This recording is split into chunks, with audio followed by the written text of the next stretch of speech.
अवध पंच में मधुकर उपाध्याय का राम राम भैया।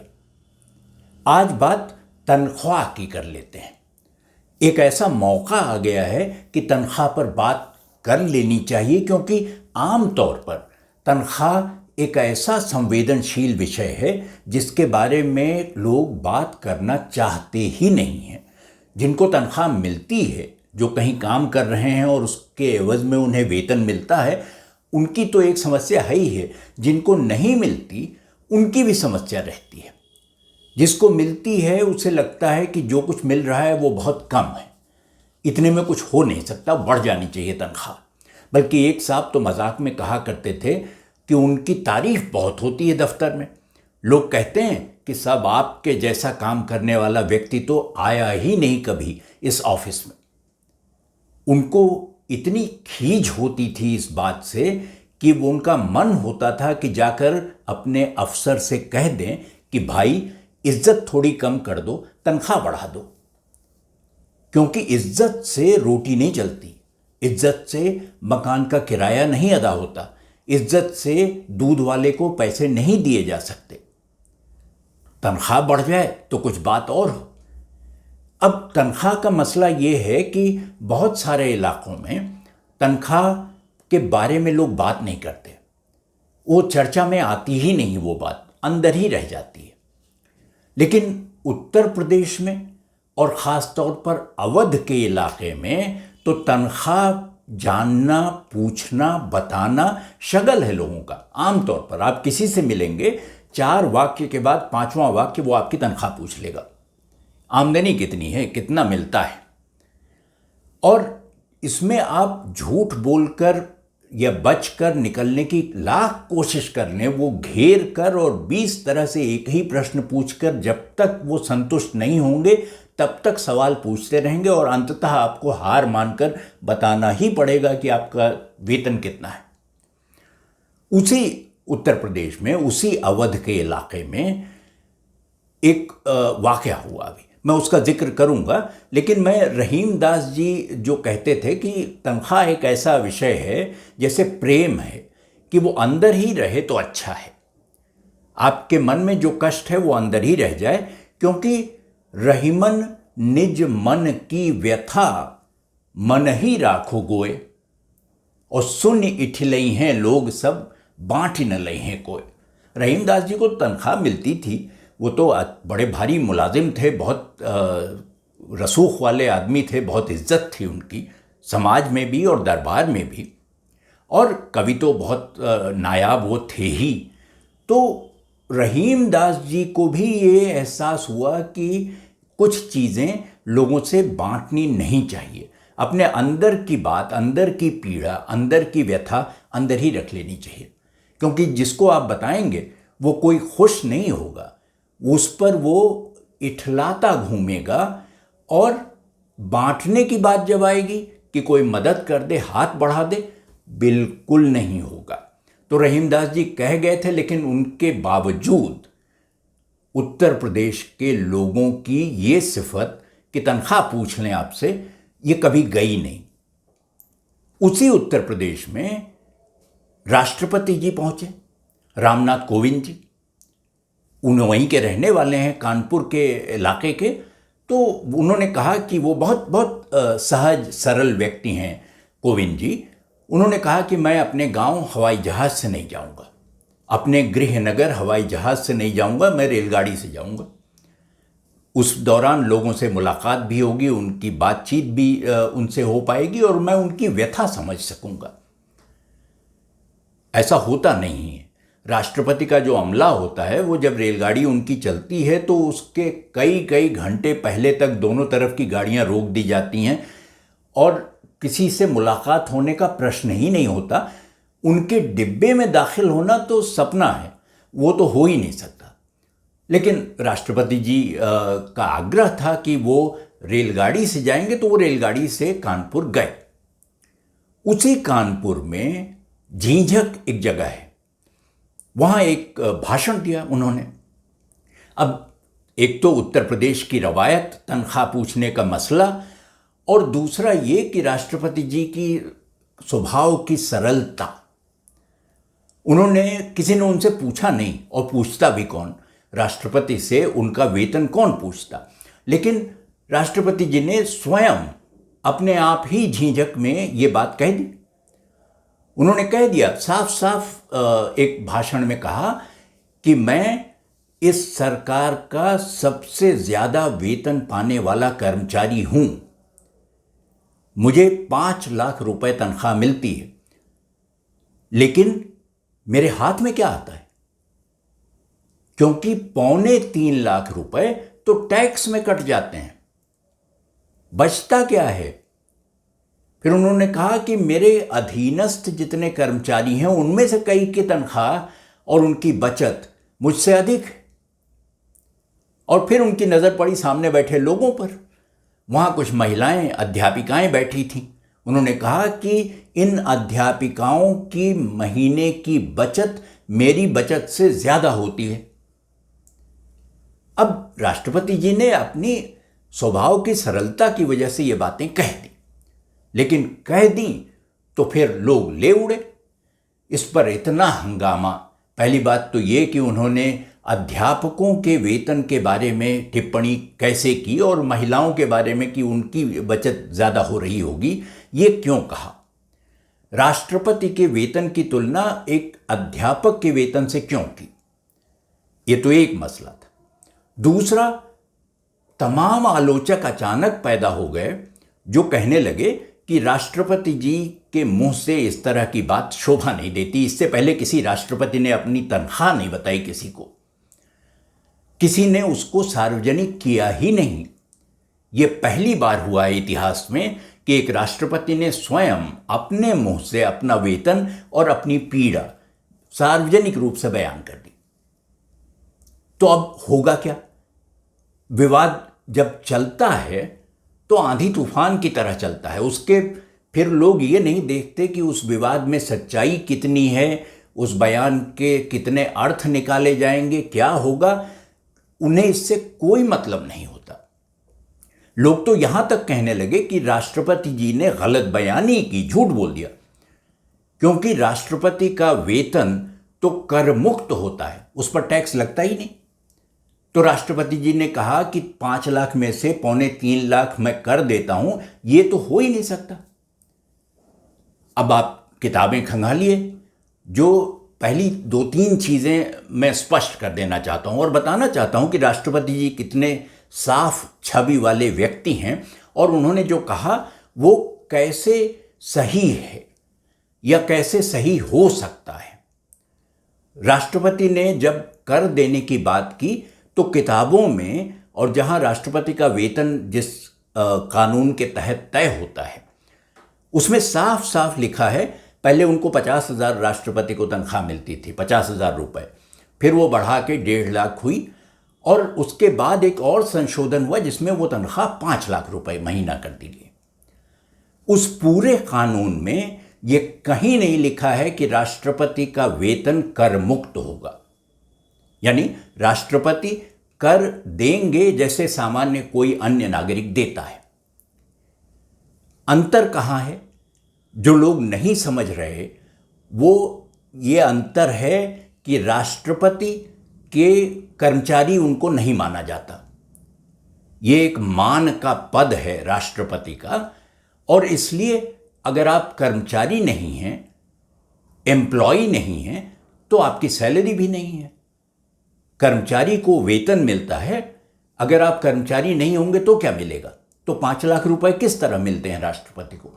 वो जो सरकारी हिंदी है उसके हिसाब से उनको परिलब्धियां कहते हैं, यानी मानदेय, उस पद का लाभ जो है, उस पद के पर होने के कारण उनको 5 लाख रुपए महीना मिलता है। अब अंतर यह है वेतन में और परिलब्धियों में या मानदेय में कि वेतन पर अगर कोई कर आपके बनता है तो वो स्रोत पर ही काट लिया जाता है, आपके हाथ आता ही नहीं। आप अपने आप जितना बचेगा कर काटने के बाद वही मिलेगा आपको। जब इमोल्यूमेंट की बात होती है, मानदेय की बात होती है, तो उसमें टीडीएस नहीं कटता। ये अंतर है। लेकिन इसका मतलब ये नहीं कि राष्ट्रपति को कर कानूनों के तहत आयकर नहीं चुकाना होता, उसको अन्य स्रोत से आई हुई आय मान लिया जाता है और उस पर उन्हें कर देना होता है। अब दूसरा सवाल था कि राष्ट्रपति जी ने 3.25 लाख कर की बात कैसे कर दी? ये तो किसी कानून के हिसाब से हो ही नहीं सकता। राष्ट्रपति अगर कह रहे हैं तो उनको गंभीरता से देखने की ज़रूरत है। वो बात जो कह रहे हैं वो इस तरह की गलत बयानी तो शायद ना करें। तो जब पलटा गया, कागज़ पलटे गए और देखा गया तो मालूम हुआ कि अधिकतम कर की जो सीमा है वो 30% है। आपकी आय का 30% कर होता है। उस हिसाब से करीब करीब 1.5 लाख रुपए राष्ट्रपति जी को कर के रूप में हर महीने अदा करने होते हैं। तो अगर वो 1.5 लाख था तो राष्ट्रपति ने 3.25 लाख क्यों कह दिया? अब इसमें एक सीधी सी गणना है, और चूंकि राष्ट्रपति जी बहुत सरल व्यक्ति हैं तो उन्होंने वो सीधा सीधा जोड़ घटाना वाला गणित लगा दिया और उसके हिसाब से कह दिया। गणित क्या था? राष्ट्रपति ने जब कोरोना आया तो कहा कि 1 महीने का वेतन वो अपना कोरोना के लिए जो सरकार का उपक्रम है, जो कुछ सरकार कर रही है उसमें देते हैं अपनी ओर से। वो तो हो गया। इसके बाद कुछ दिन बाद उन्होंने एक और बयान जारी किया, उनकी ओर से जारी हुआ, जिसमें कहा गया कि वो हर महीने अपने वेतन का 30% कर में देंगे, इस रूप में देंगे कि उससे कोरोना के खिलाफ जो संघर्ष चल रहा है उसमें मदद हो सके। तो उन्होंने वो 30% जो उन्होंने कोरोना को दिया और वो 30% जो आयकर विभाग को देंगे, दोनों को मिला दिया, और दोनों को मिलाएंगे तो 3.25 लाख बन जाएगा। ये सीधा सा गणित राष्ट्रपति जी ने लगा के बता दिया। सवाल यह है कि वो जिस भी मद में वो राशि जा रही है उनके हाथ में तो वेतन उतना ही कट के आ रहा है जितना उन्होंने कहा। उन्होंने बिल्कुल गलत बयानी नहीं की। लोगों की समझ में फर्क हो सकता है, और इस तरह का हंगामा खड़ा करना तो मकसद होना भी नहीं चाहिए कभी, और वो भी राष्ट्रपति जैसे व्यक्ति के लिए जो इतने सम्माननीय हैं, इतने सबसे ऊंचे पद पर हैं, प्रथम नागरिक हैं देश के। ये नहीं होना चाहिए था। लेकिन तनख्वाह का मसला तो तनख्वाह का मसला है। समस्याएं तो सबकी हैं, और ये समस्याएं आज से नहीं, पता नहीं किस ज़माने से चली आ रही हैं। लोगों ने क्या क्या नहीं लिख दिया। तनख्वाह मिले, खुश है ज़माना की आज 1 तारीख है तो खुश, तनख्वाह पर कविता, वेतन कट जाए, टैक्स कट जाए, तनख्वाह कम पड़ जाए उस पर कविता, और कविता ही कविता। आप शेर, शायरी, कविताएं, गज़लें, नज़में जितनी आप ढूंढना चाहें वो सब मिल जाए। राष्ट्रपति जी ने तो यहाँ तक कह दिया था कि कोरोना से लड़ाई की वजह से राष्ट्रपति भवन में होने वाले जो आयोजन होते हैं, जो समारोह होते हैं, उनमें कटौती कर दी जाएगी। जो एट होम होता है, लोगों को बुलाकर वो चाय पिलाते हैं, वो कम कर दिया जाएगा। जो निर्माण का काम है वो सब रोक दिया जाएगा। छोटा मोटा मरम्मत का काम चलता रहेगा राष्ट्रपति भवन में, उससे ज़्यादा कुछ नहीं होगा, ताकि ये राशि राष्ट्र के काम आ सके, कोरोना से लड़ाई में काम आ सके। अब सब लोग तो राष्ट्रपति की तरह नहीं हैं कि उनके पास राष्ट्रपति भवन हो रहने के लिए। वो तो बेचारे जिस छोटे से घर में रहते हैं कि पानी, गालिब कहते थे ना कि बारिश 1 घंटा होती है और छत 4 घंटा टपकती है। तो ज़्यादातर लोगों का हाल तो ऐसा ही है। वो परेशान होते हैं, और जब परेशान होते हैं तो वो बात किसी न किसी रूप में निकलती ही है। बल्कि एक मुंशी जी थे, मुंशी देवी प्रसाद सहर, बदायूं के रहने वाले थे। कभी कभी बदायूनी भी अपने आप को लिखते थे, लेकिन देवी प्रसाद जी का, मुंशी जी का एक बहुत ही बढ़िया शेर, वो अलग मसले पर है। वो समझिए कि इश्क के बारे में है, लेकिन है तनख्वाह पर। वो कहते हैं कि 4 बोसे तो दिया कीजिए तनख्वाह मुझे, 4 बोसे तो दिया कीजिए तनख्वाह मुझे, 1 बोसे से मेरा खाक गुजारा होगा। मुंशी जी अपनी तनख्वाह को कम ही आंक रहे थे। वो समझते थे कि एक में काम नहीं चलेगा, एक तनख्वाह काफ़ी नहीं है, 4 चाहिए, उससे कम में कुछ नहीं हो सकता।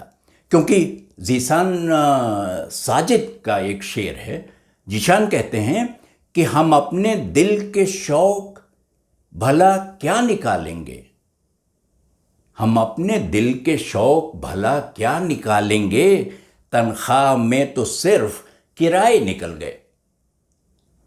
ये तो हालत है तनख्वाह की। सब परेशान होते हैं और इस परेशानी का आप देखिए कि इसकी अभिव्यक्ति कैसे कैसे होती रही है। एक तनख्वाह पर तो अकबर इलाहाबादी का एक शेर है, वो कहते हैं कि मजहब ने पुकारा है अकबर, अल्लाह नहीं तो कुछ भी नहीं। मजहब ने पुकारा ऐ अकबर, अल्लाह नहीं तो कुछ भी नहीं। यारों ने कहा ये कौल गलत, तनख्वाह नहीं तो कुछ भी नहीं। अब यही आप सोचिए कि जो तमाम चीज़ें आप कहते हैं कि तनख्वाह नहीं होनी चाहिए, कम होनी चाहिए, ज़्यादा होनी चाहिए, बढ़ जानी चाहिए।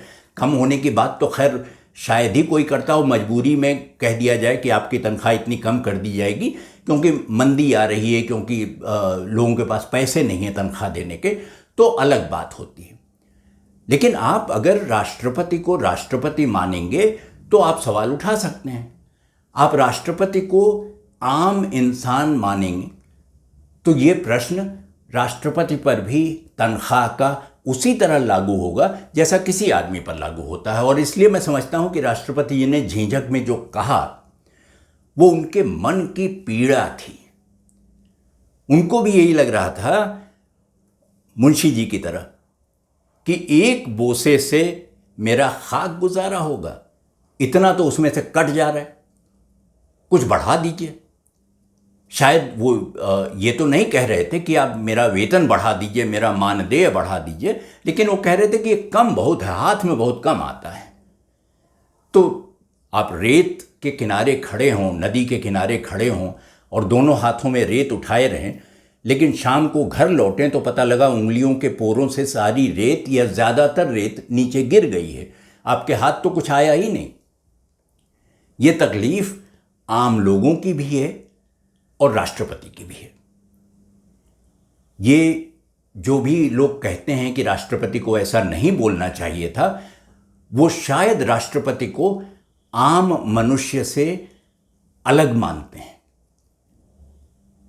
राष्ट्रपति इसी समाज का हिस्सा हैं, इसी समाज में उनका जन्म हुआ, यहीं से उन्होंने आगे बढ़कर इस पद पर वो पहुँचे।